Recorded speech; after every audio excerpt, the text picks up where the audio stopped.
Mbappe বর্তমান সময়ের খুবই ভালো খেলোয়াড়, তবে মেসি সর্বকালের সেরা। এমবাপ্পের সমান বয়সে মেসি ব্যক্তিগত যা অর্জন করেছে তার ধারের কাছেও এমবাপ্পে নেই। 24 বছর বয়সে মেসি 3টা ব্যালন ডি'র ছিল ও ফিফা বর্ষসেরা ওয়ার্ল্ড ছিল, যা এমবাপ্পের ঝুড়িতে এখনো একটাও নেই।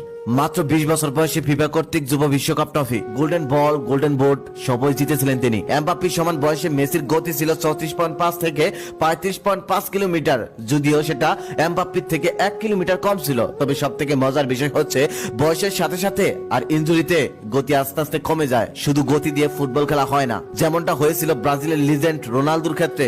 তারপর কাজে আসছিল স্কিল। ফিফা বিশ্বকাপের একমাত্র প্লেয়ার, 2 বার গোল্ডেন বল ও tournament the world, Leo Messi. সবচেয়ে বেশি ম্যান অফ দ্য ম্যাচ 11টি ও এক বিশ্বকাপে 5টি ম্যাচে। গ্রুপ পর্বের দ্বিতীয় রাউন্ড, কোয়ার্টার ফাইনাল, সেমিফাইনাল, ফাইনালেও ম্যান অফ দ্য ম্যাচ। ভাবা যায়, 3 বার কোপা আমেরিকা টুর্নামেন্টে বেস্ট প্লেয়ার, 2 বার বিশ্বকাপ ওয়ার্ল্ডে বেস্ট প্লেয়ার, 6টি ইউরোপিয়ান গোল্ডেন শু, 7টি ব্যালন ডি'র, এক ক্যালেন্ডার ইয়ার সব থেকে বেশি গোল আর ইতিহাসের সব থেকে বেশি ম্যান অফ দ্য ম্যাচ। এই রেকর্ডগুলি ভাঙতে এমবাপ্পের আরো 3-4 বার জন্ম নিতে হবে। কিছু সিজনাল ফ্যান আছে যারা মেসির সাথে এমবাপ্পের তুলনা করে।